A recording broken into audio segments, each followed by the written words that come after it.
핀란드 전역을 발칵 뒤집어 놓은 일이 발생했습니다. 헬싱키 어느 호숫가에 경찰이 출동했는데요. 꽁꽁 얼어붙은 호수가 갑자기 깨지면서 10대 소년이 물에 빠지는 사고가 발생했습니다. 개가 달려가는 모습이 보이는데요. 충격적이게도 개도 같이 빠져버렸습니다. 이 모습을 본 견주가 조심스럽게 얼음판 위를 기어가는 모습이 보입니다. 알고 보니 이 개는 자폐증 소년을 돌보는 보호견인 것으로 확인되었습니다. 과연 물에 빠진 소년은 어떻게 되었을까요? 소년은 애초에 왜 얼어붙은 호수 위에 있었을까요? 세계를 눈물바다로 만든 진돗개 서리 이야기, 지금부터 시작합니다. 이야기 시작하기 전에 좋아요와 구독 버튼 눌러주시면 저희 감동 스튜디오 영상 제작에 큰 도움이 됩니다. 지금 어디에서 이 영상 시청하고 계신지 아래 댓글에 나눠주세요. 안녕하세요. 저는 핀란드에 살고 있는 윤지연이에요. 이야기를 시작하기 전에 여러분께 저희 가족을 소개해드릴게요. 겉으로 보면 정말 완벽해 보이거든요. 남편 레오니드는 핀란드 국립병원 소아정신과 전문의입니다. 그것도 그냥 의사가 아니에요. 유럽 뇌자폐 치료 권위자 중 한 명이죠. 국제학회에서 발표하고 의학 논문은 수십 편 발표했어요. 다른 나라에서 자폐 아동을 데리고 상담받으러 올 정도예요. 저는 서울대학교에서 언어학 석사를 마치고 박사과정 중에 핀란드에서 연구하다가 레오니드를 만났어요. 지금은 핀란드 국립대학 동아시아어문화학부 교수로 일하고 있죠. 언어와 치유라는 주제로 우리 둘은 지적으로 깊이 통했어요. 헬싱키 시내 고급 주택가 단독주택에 살고 핀란드 상류층들과 어울리며 매주 사교 파티에 초대받는 유명인사죠. 학회 파티에서 만난 사람들은 늘 이렇게 말해요. 완벽한 커플이네요. 의사와 교수라니. 아이도 정말 똑똑하겠어요. 하지만 우리 집 거실엔 그 어떤 아이 웃음소리도 들리지 않습니다. 저희 아들 에밀은 지금 8살이에요. 하지만 여기서부터 우리 가족의 완벽한 가면이 벗겨집니다. 돈으로도, 명예로도, 그 어떤 권력으로도 해결할 수 없는 절망적인 현실이 기다리고 있었거든요. 이 아이는 태어나서 지금까지 단 한마디도 하지 않았어요. 3살 때 그것도 아빠가 직접 진단했습니다. 자폐 스펙트럼이라고요. 그날을 잊을 수가 없어요. 레오니드는 자신의 진료실에서 자신의 아들을 환자로 앉혀놓고 체크리스트를 작성하고 있었거든요. 눈 맞춤, 거의 없음. 언어 발달, 현저한 지연. 체크 항목에 하나씩 표시할 때마다 레오니드의 손이 미세하게 떨렸어요. 유럽 최고의 자폐 전문의가 자신의 아들 앞에서는 그냥 무력한 아빠일 뿐이었죠. 여보, 확실한 거야? 제가 물었을 때 남편이 답했어요. 20년 경력으로 봤을 때 확실해. 자폐 스펙트럼이야. 꽤 심한 편이고 그 순간 모든 게 멈춰버렸어요. 아니야, 이건 꿈이야. 분명히 꿈일 거야. 세상에 수백 명의 자폐 아동을 치료해온 남편이 정작 자신의 아들이 자폐라니. 이보다 잔인한 운명이 또 있을까요? 에밀은 매일 거실 한쪽 구석에서 같은 동작만 반복해요. 작은 기차 장난감을 선로도 없이 돌돌 굴리면서 그 삐걱대는 바퀴 소리에만 집중하죠. 유리창을 손끝으로 긁거나 귀 가까이에서 손가락을 파닥이는 행동도 하루에 수십 번씩 반복해요. 에밀, 엄마 좀 봐. 에밀, 뭐 하고 있어? 아무리 불러도 고개조차 돌리지 않아요. 가족과 눈을 마주치지 않고 부드러운 촉감에도 갑자기 몸을 움찔해요. 레오니드가 환자들에게는 이렇게 조언하거든요. 자폐 아동은 자신만의 세계가 있습니다. 강제로 끌어내려 하지 마세요. 하지만 집에 와서 에밀을 볼 때는 달라져요. 에밀, 아빠 좀 봐, 제발. 목소리가 점점 높아지죠. 전문의로서의 냉정함은 온데간데 없고 그냥 절망하는 아빠가 되어버려요. 저희 부부는 처음엔 함께 희망을 품었어요. 언어학자인 제가 그리고 자폐 전문의인 남편이 힘을 합치면 우리 아이를 구할 수 있다고 믿었거든요. 여보, 에밀이 오늘 도서관 책 넘기는 소리에 반응했어. 정말. 혹시 청각적 자극 치료를 시도해볼까? 그렇게 작은 희망 하나에도 매달리며 부부가 머리를 맞댔죠. 최고급 치료 프로그램, 개인 치료사, 특수교육까지. 레오니드의 동료 의사들이 추천하는 모든 방법을 다 시도했어요. 하지만 5년이 지난 지금도 에밀은 그대로예요. 시간이 지날수록 저희 대화도 줄어들었어요. 레오니드는 점점 더 늦게 들어오기 시작했고 집에서도 각자의 방에서 지내게 됐죠. 저에게는 엄마로서 죄책감까지 자라고 있었어요. 핀란드 사람들은 직설적이거든요. 아이 문제는 보통 엄마 때문이죠. 임신 중에 스트레스를 많이 받으셨나 봐요. 학계에서는 존중받는 교수지만 학교 상담실이나 병원에서는 늘 어머니로서의 책임이란 무게가 저를 짓눌렀어요. 레오니드는 환자들에게는 이런 조언을 해요. 부모님, 자책하지 마세요. 자폐는 누구의 잘못도 아닙니다. 하지만 집에서는 저를 바라보며 말해요. 지연아, 혹시 임신 중에 말을 끝내지는 않지만 그 시선에 담긴 의미를 저는 알고 있어요. 지금 저희는 같은 집에 살면서도 각자의 방에서 지내요. 말을 나누지 않아야 덜 아픈 관계가 되어버렸거든요. 레오니드가 에미를 사랑하지 않는 건 아니에요. 오히려 그 사랑이 너무 커서 더 이상 무능한 자신을 아이에게 보여주고 싶지 않은 거죠. 유럽 최고의 자폐 전문이라는 타이틀이 오히려 그를 더 무력하게 만들고 있어요. 저는 에미를 향한 헌신과 세상의 시선 사이에서 외로움에 고통받고 있었습니다. 언어학자로서 세상을 언어로 이해하려 했지만 정작 제 아이는 언어 밖에 있는 존재라는 사실에 절망을 느꼈어요. 아이의 고요한 세계 안으로 들어가고 싶었지만 그 문은 항상 닫혀 있었습니다. 어느 일요일 오후였어요. 늘 그렇듯 에밀은 말이 없었고 집 안에는 고요보다 무거운 침묵이 깔려 있었어요. 저는 숨이 막혔어요. 하루하루가 도돌이표처럼 반복되는 그 안에서 엄마라는 이름은 점점 무기력해지고 있었거든요. 이러다 나까지 무너질 것 같아 혼잣말을 중얼이며 무작정 자동차 키를 집어들었어요. 이유도 없이 단지 에밀이 좋아하는 기차 소리라도 들려주고 싶었어요. 아이의 눈동자가 잠시라도 흔들리는 순간을 제가 느낄 수 있다면 그걸로 충분했어요. 차는 헬싱키 외곽의 오래된 선로 근처를 달렸습니다. 이따금 지나가는 낡은 화물열차 소리에 에밀의 고개가 아주 조금 돌아가는 걸 보면서 저는 속으로 조용히 숨을 들이켰어요. 그 작은 미동 하나에도 매번 희망을 걸고 있었거든요. 제가 할 수 있는 건 오직 기다리는 것뿐이라는 절망 속에서도 말이에요. 그러다 언덕을 돌아선 순간 저는 눈을 의심했습니다. 철로 한복판에 하얀 개 한 마리가 앉아 있었어요. 마치 동상처럼 움직임 하나 없이 기차가 오는 방향을 정면으로 응시하고 있었죠. 그 눈빛은 비현실적으로 고요했고 털은 진눈깨비에 젖어 축축하게 처져 있었습니다. 어떻게? 저는 본능적으로 브레이크를 밟고 차 문을 박차고 달렸어요. 기차의 경적이 멀리서 울려 퍼졌고 레일 위로 퍼지는 쇳소리가 뼈를 울렸습니다. 걔는 여전히 앉아 있었죠. 무언가를 기다리는 듯한 눈빛으로요. 저도 모르게 폭발적인 힘이 솟아나 그 조용한 개를 품에 안고 철로 밖으로 몸을 던졌습니다. 저는 그 자리에 주저앉은 채 품에 안긴 생명을 바라봤어요.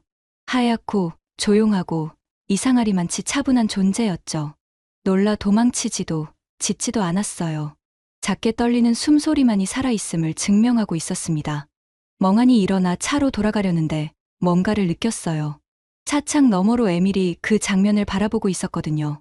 공포도 놀람도 혹은 호기심도 아닌 말로 설명하기 어려운 감정의 조각이었죠.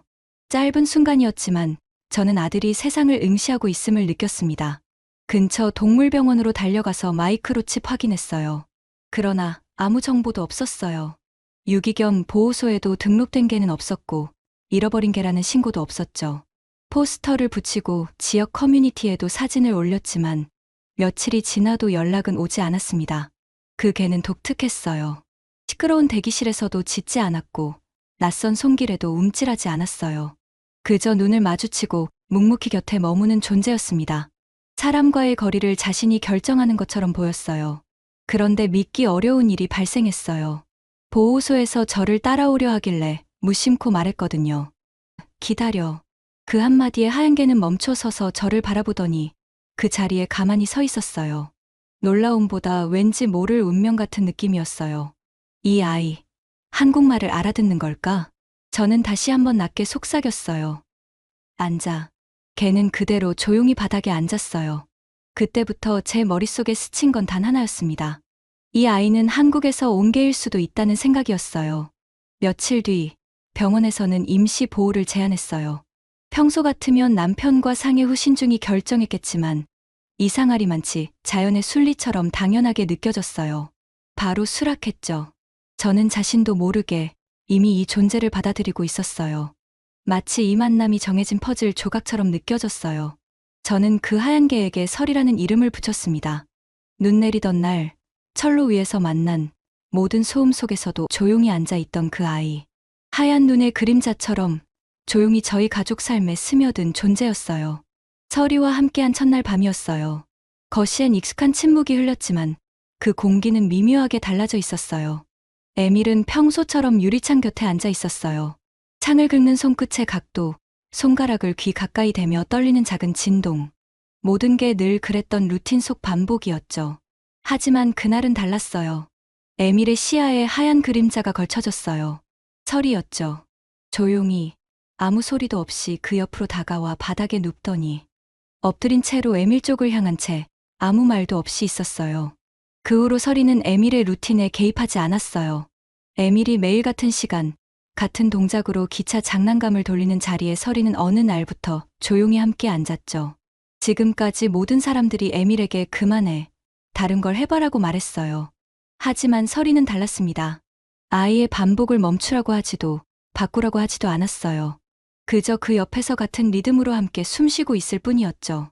누구도 닿을 수 없던 반복의 궤도 안에 설이는 에밀의 패턴을 온전히 받아들이며 침묵으로 동행했어요. 말 없는 수용, 조건 없는 이해. 그 무언의 공감이 에밀의 단단하게 닫힌 루틴 속에 작은 틈을 만들고 있었어요.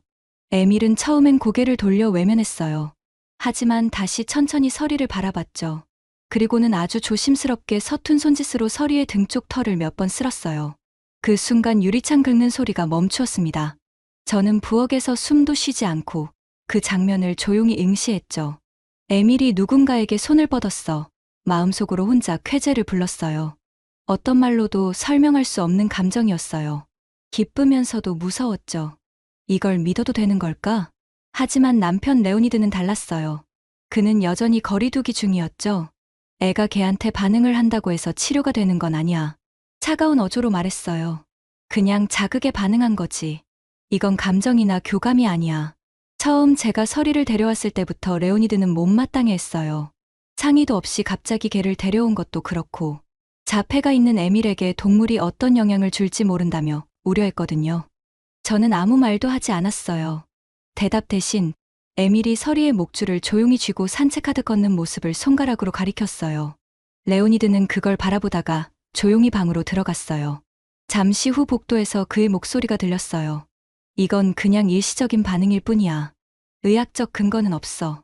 혼잣말이었지만 저에게 들리라고 한 말 같았어요. 마치 자신을 설득하려는 듯한 어조였죠. 그날 밤, 저는 일기장에 이렇게 적었어요. 오늘 에밀은 기다리는 법을 배웠다. 설이가 기다려줬기 때문에. 저는 깨달았어요.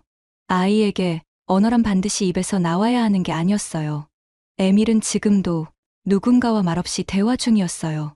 그는 조심스럽게 세상과 손을 맞잡고 있었고 그 맞잡은 손끝에 설이라는 이름의 조용한 다리가 연결돼 있었어요. 요즘 에밀은 매일 오후 설이와 함께 집 앞 골목을 천천히 걸어요. 짧고 단순한 산책이지만 에밀에게는 하루 중 가장 안정적인 루틴이 되었죠. 저는 그 걸음을 멀찍이서 조용히 지켜보는 것이 하루의 낙이었어요. 그러던 어느 날 골목 모퉁이에 한 소년이 나타났어요. 에밀과 비슷한 또래, 마을 놀이터에서 본 적 있는 아이였죠. 손에 작은 공을 들고 있었고 시선은 설이에게 꽂혀 있었어요. 그 개, 네 거야? 갑작스러운 질문이었어요. 에밀은 대답하지 않았고 설이만 조용히 주인의 곁에 붙어 있었죠. 소녀는 다가와 투덜거렸어요. 나도 개 키우고 싶은데 우리 엄마가 못 키우게 해. 나는 못 갖는 거 너는 있어서 좋겠네. 그리고는 공을 툭 하고 설이 앞에 던졌어요. 설이는 반응하지 않았고 에밀은 그 공을 손으로 막듯 가볍게 밀어냈어요. 그 순간 소녀는 짜증난 듯한 얼굴로 설이에게 가까이 다가가 팔을 휘두르려 했어요. 설이는 짖지 않았지만 에밀과 소년 사이에 단단히 선 자세로 가만히 막아섰죠. 털이 살짝 곤두섰고 꼬리는 낮게 깔렸지만 공격적인 움직임은 전혀 없었어요. 에밀을 보호하려는 본능적인 행동이었죠. 소녀는 순간 움찔했고 곧바로 뒤돌아 달려갔어요. 저는 멀찍이서 이 모든 광경을 지켜보고 있었어요. 설이가 에밀을 지키려 했던 것뿐인데도 불안한 예감이 들었죠. 몇 시간 후 저희 집 초인종이 울렸어요. 그 소년의 엄마였어요. 표정은 굳어 있었고 말투는 매우 불쾌했죠. 어머님, 그 개가 우리 토미한테 덤벼들 뻔했다면서요? 팔을 핥히려 했다고 하는데 이게 말이 됩니까? 우리 토미는 그냥 놀자고 한 건데 걔가 갑자기 공격하려 하다니. 아이들이 다니는 길에 이런 위험한 개를 왜 아이랑 단둘이 다니게 놔두시는 거예요? 저는 제가 직접 본 상황을 설명하려 했어요. 토미가 먼저 서리에게 공을 던지고 팔을 휘둘렀다고. 서리는 단지 에미를 보호하려 했을 뿐이라고요. 하지만 그 엄마는 들으려고도 하지 않았어요. 그럼 우리 토미가 거짓말한다는 거예요? 아이가 무슨 이유로 거짓말을 하겠어요? 어차피 대화가 안 통하는 사람이었어요. 저는 일단 조심하겠다고 말하며 상황을 무마시켰죠. 자폐아 엄마로 살다 보면 늘 이런 식이에요. 언제나 죄인이 되거든요. 하지만 소문이라는 게 그렇잖아요. 처음엔 작은 이야기였는데 입에서 입으로 전해지면서 점점 부풀려지더라고요. 며칠 뒤에는 걷잡을 수 없을 정도로 왜곡되어 퍼져 있었어요. 마을 커뮤니티에는 주인 통제 안 되는 개가 아동 위협이라는 글이 올라왔고, 보호소에서도 정식 경고가 접수됐다는 연락이 왔어요. 눈인사하던 이웃이 멀찌감치 돌아갔고, 관리사무소에서도 전화를 걸어왔어요. 서리는 공공안전상 우려가 있으니 당분간 외부 출입을 자제해달라는 요청이 있습니다. 그날 오후, 에밀은 서리의 목줄을 끌어안은 채 방 구석에서 가만히 앉아 있었어요. 그 작은 손끝은 떨리고 있었고 눈빛은 어딘가 불안해 보였죠. 저는 복잡한 감정을 억누르며 에밀의 등을 감쌌어요. 간신히 찾은 희망이 또다시 무너지는 건 아닐까, 그런 두려움이 밀려왔습니다. 며칠 후 서리에 대한 민원이 정식으로 접수되었어요. 보호소 담당자는 사고로 이어지기 전에 조치가 필요하다며 산책 제한 등에 대한 서면 통지를 보내왔죠. 더 충격적인 건 동네 사람들의 시선이 하루아침에 바뀌었다는 거예요. 길에서 마주치면 급히 길을 건너거나 아예 고개를 돌려버리는 사람들이 생겼죠. 아이들 데리고 나온 엄마들은 저희를 보자마자 아이 손을 잡아 끌며 피했어요. 저기 위험한 개 키우는 집이야. 가까이 가지 마. 귓가에 들리는 속삭임들이 비수처럼 꽂혔어요. 관리사무소에서는 연일 전화가 왔어요. 주민들 민원이 계속 들어오고 있습니다. 당분간 외부 활동을 자제해주세요. 저는 보호소에 전화를 걸어 상황을 설명하려 했지만 담당자는 단호했어요. 목격자가 있고 피해자가 있다고 주장하는 이상 정식 민원은 무시할 수 없습니다. 제발 시 즉시 보호소로 돌려보내겠습니다. 저는 점점 무너져가는 감정을 억누르며 전화를 끊었어요. 집으로 돌아온 저는 레오니드에게 이 모든 상황을 털어놨어요. 제 편에 서서 이해해줄 거라고, 함께 이 위기를 헤쳐나갈 수 있을 거라고 생각했거든요. 하지만 남편의 반응은 절망적이었어요. 그래서 결국 그런 일이 벌어졌군. 나는 처음부터 반대였어. 동물한테 정서적으로 기댄다는 건 언제든 흔들릴 수 있다는 뜻이야. 제가 쏘아 붙였어요. 지금 이 상황에서 그런 말을 하는 거야? 남편은 냉정하게 말했어요. 현실을 직시해야지. 에밀에게 필요한 건 체계적인 치료지. 이런 감정적인 접근이 아니야. 저는 참았던 분노가 폭발했어요. 당신은 아무것도 안 하고 아이 곁에 서지도 않았잖아. 5년 동안 당신이 만든 치료 계획으로 에밀이 달라진 게 뭐가 있어? 서리는 적어도 우리 아이를 지켜줬어. 조용히, 묵묵히. 그게 치료라고 생각해? 일시적인 반응일 뿐이야. 일시적이라도 우리 아이가 웃었어. 누군가를 만졌어. 그게 얼마나 큰 변화인지 당신은 왜 몰라? 레오니드의 표정이 굳어졌어요. 감정에 휩쓸려서 객관적인 판단을 이루면 안 돼. 이제 서리 때문에 에밀까지 위험해졌잖아. 위험해진 게 아니야. 사람들이 오해하는 거라고. 오해든 뭐든 결과는 같아. 에밀이 더 고립될 뿐이야. 레오니드는 말을 잇지 못하고 조용히 방 안으로 들어가 문을 닫았어요. 그 문이 닫히는 소리가 마치 제 마음에 못을 박는 것 같았어요. 세상도 남편도 모두가 저를 외면하고 있었죠. 에밀을 위해 싸워야 할 때마다 제 곁엔 아무도 없었어요. 사방이 벽으로 둘러싸인 것 같은 절망감이 가슴을 짓눌렀습니다. 그날 오후 보호소 서류를 정리하는데 눈물이 멈추질 않았어요. 에밀은 여전히 서리 옆에서 조용히 앉아 있었지만 그 평온함이 얼마나 남았을지 알 수 없었기 때문이죠. 문득 창밖을 내다보는데 골목길 모퉁이에서 토미가 자전거를 탄 채 느리게 집 앞을 맴돌고 있었어요. 저희 집 대문 앞에서 멈춰 선 토미. 작은 어깨가 떨리고 있었어요. 무언가 말하고 싶어 하는 듯 했지만 곧 자전거 페달을 밟고 말없이 사라졌어요. 시간이 흘러 3월 초, 핀란드의 긴 겨울이 조금씩 끝나가던 무렵이었어요. 에밀을 포함한 특수반 아이들이 호숫가, 공원으로 소풍을 가게 됐어요. 저는 망설였어요. 서리를 데리고 가야 할지 말이에요. 다행히 며칠 전 민원은 철회되었어요. 보호소 담당자가 직접 나와 며칠간 관찰한 결과 위험한 개는 아니라고 판정받았거든요. 하지만 한번 박힌 선입견이 그리 쉽게 사라질 리 있나요? 이웃들의 시선은 여전히 곱지 않았죠.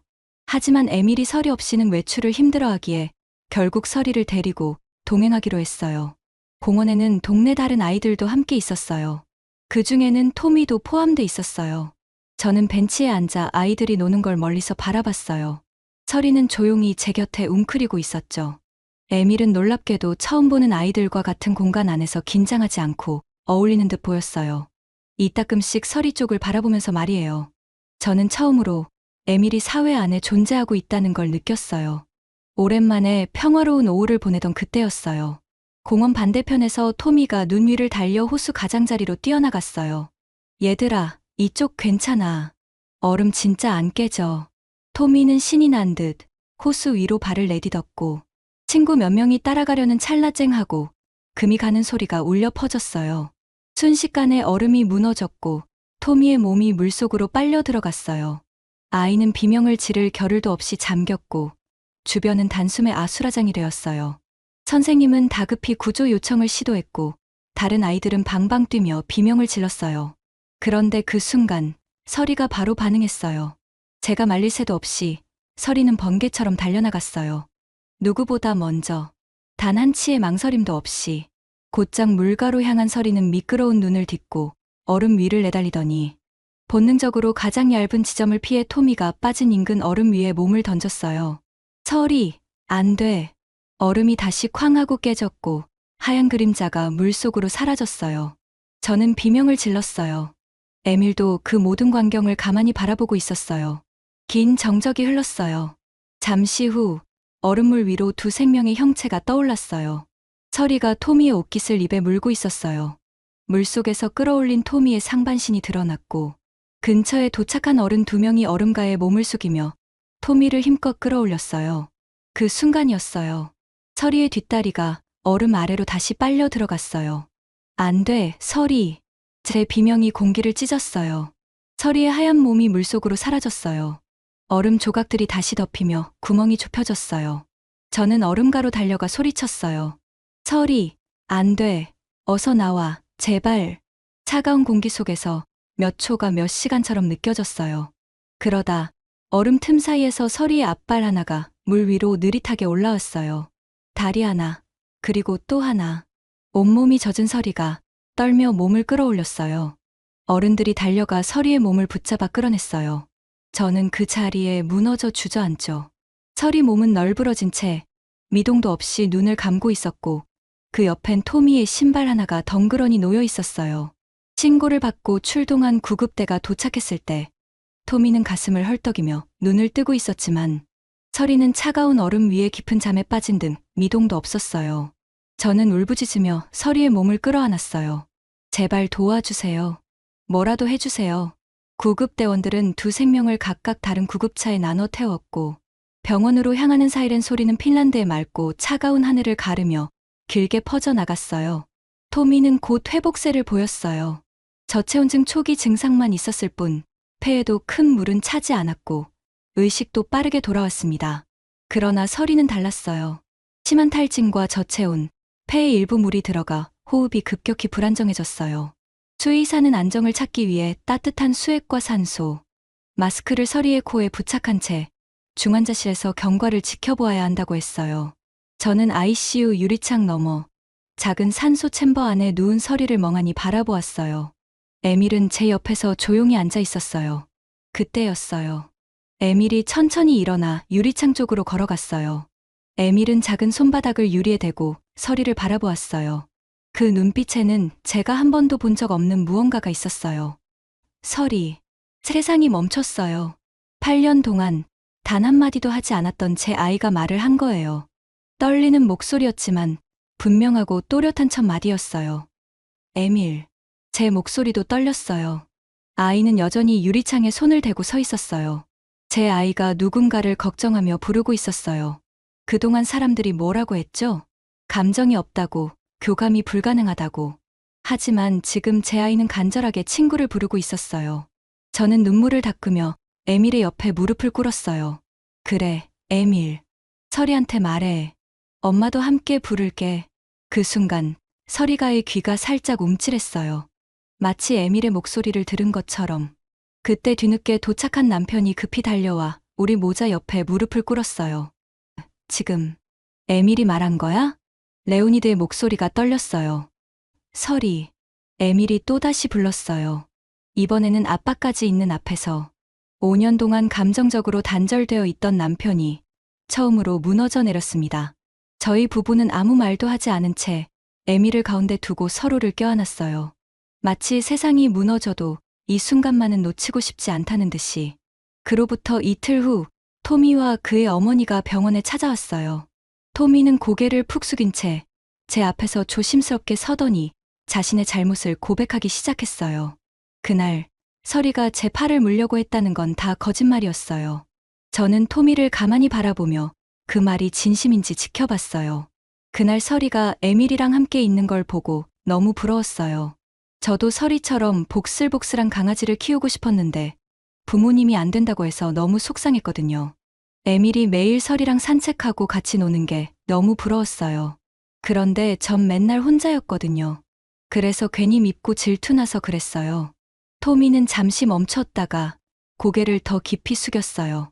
그날 이후로 사실을 말하고 사과하고 싶었는데 무서웠어요. 제가 나쁜 애로 보일 것 같아서요. 몇 번 집 근처까지 갔었는데 결국 사실대로 말 못했어요. 정말 죄송해요. 토미의 어머니도 눈물을 머금은 채 고개를 깊이 숙이며 말했어요. 정말 죄송합니다. 제 아들 말만 믿고 확인도 안 한 채 사람들 앞에서 나쁜 말을, 설이를 위험하다고 몰아세우고 지연 씨와 가족 모두를 너무 힘들게 했습니다. 어른인 제가 더 신중했어야 했는데 정말 부끄럽습니다. 토미 엄마는 계속 말했어요. 저도 설이를 보면서 특별하단 느낌을 받았어요. 그럴 개가 아니라는 걸 어쩌면 이미 알고 있었는지도 모르겠어요. 먼저 손 내밀 용기도 없었고 사과할 기회를 외면한 채 버텨왔어요. 정말 진심으로 죄송합니다. 그리고 제 아들 목숨 살려주셔서 정말 감사합니다. 평생 이 은혜 잊지 않을게요. 저는 한동안 말을 잇지 못했어요. 가슴속 깊은 억울함과 분노, 그 모든 감정들이 파도처럼 밀려왔어요. 그동안 겪었던 뒷담화와 수근거림, 그리고 차가운 눈초리들. 그 모든 걸 한순간에 용서할 순 없었어요. 하지만 병원까지 찾아와 고개를 숙인 이 아이와 엄마 앞에서 저는 천천히 입을 열었어요. 이젠 설이, 그리고 저희 가족 함부로 판단하지 않겠다고 약속해주세요. 그게 우리 가족한테 가장 필요한 사과입니다. 토미와 어머니는 고개를 깊이 끄덕였어요. 그렇게 저는 마음의 짐을 하나 덜어낼 수 있었습니다. 그리고 며칠 뒤 더 놀라운 일이 벌어졌어요. 설이가 토미를 살린 이야기가 뉴스에 보도된 거예요. 한국 진돗개, 얼음 깨진 호수에서 소년 생명 구해 설이를 향한 관심과 후원이 쏟아졌어요. 이웃들은 따뜻한 담요, 고급 사료, 감사 편지를 들고 병원으로 찾아왔고 그동안 차가웠던 시선은 사르르 녹아내리듯 사라졌어요. 그리고 설이도 천천히 회복하기 시작했고 함께 집으로 돌아올 수 있었습니다. 에밀이 처음으로 말문을 연 그날 이후 우리 가족에게는 놀라운 변화가 시작됐어요. 에밀의 소통 능력이 조금씩 늘어나면서 그동안 대화 없이 각 방에서 지내던 저희 부부는 설이와 함께하는 에밀의 일상을 자연스럽게 공유하게 됐어요. 오늘 에밀이 설이한테 뭐라고 했는지 들었어? 응, 산책 나가자고 하더라. 서로에게 책임을 묻는 대신 오랜만에 서로 어떻게 지냈는지 묻기 시작했어요. 에밀의 하루를 함께 관찰하고 설이의 행동 하나에도 서로 감탄을 나눴죠. 치료를 위한 동반자가 아니라 말하지 않아도 같은 감정을 느끼는 관계로 회복됐어요. 불편했던 토미와의 관계에도 변화가 있었어요. 어느 날 토미가 공을 들고 집 앞에 나타났지 뭐예요. 에밀이랑 설이랑 놀아도 돼요? 머뭇머뭇하며 망설이는 모습이 처음 친구네 집에 놀러온 아이처럼 어색해 보였어요. 그렇게 토미는 매주 찾아왔어요. 놀라운 건 토미는 에밀을 특별한 아이로 대하지 않았어요. 공을 빼앗아서 도망가기도 하고 설이 털에 낙엽을 올려놓고 킥킥거리기도 했죠. 어른들은 늘 에밀을 깨질 듯한 유리처럼 조심스럽게 대했는데 토미는 그냥 에밀을 친구로만 봤거든요. 장난도 치고 때로는 싸우기도 하는 평범한 놀이친구 말이에요. 그런 토미 덕분에 에밀도 점점 아이다워졌어요. 철이 꼬리를 잡고 매달리는 장난을 치기도 하고 토미와 술래잡기를 하며 깔깔 웃기도 했죠. 동네 아이들도 멀찌감치 구경만 하다가 하나둘씩 놀이에 끼어들기 시작했거든요. 어른들의 편견과 달리 아이들에게는 그저 함께 놀 친구가 필요했을 뿐이었어요. 자폐라는 이유로 혼자였던 에밀에게 처음으로 또래 친구가 생긴 거예요. 철이에게만 반응하던 아이가 이제 또래와도 어울리며 자신만의 세계에서 나오기 시작한 거죠. 하얀 눈 내리던 그날, 기찻길에서 만난 작은 기적이 우리 가족 전체를 바꿔놓았어요. 말이 없던 아이는 이제 세상과 소통하고 단절되었던 부부는 다시 하나가 됐으며 고립되었던 가족은 따뜻한 공동체의 일부가 되었답니다. 철이라는 이름의 조용한 다리가 우리 모두를 연결해 준 거예요. 때로는 기적이 우리가 예상치 못한 모습으로 예상치 못한 순간에 찾아온다는 것을 배웠어요. 그리고 그 기적은 항상 사랑의 모습을 하고 있다는 것도요. 고마워 설아, 우리 가정에 기적처럼 찾아와줘서. 오늘 여러분께 들려드린 이 이야기가 감동을 드렸다면 좋겠습니다. 한국인으로서 자부심을 느끼실 수 있었다면 더욱 기쁘고요. 다음에 더 좋은 이야기로 다시 찾아뵐 수 있도록 구독과 좋아요 버튼을 눌러주세요. 여러분의 관심과 사랑이 더 좋은 콘텐츠를 만드는 원동력이 됩니다. 감사합니다.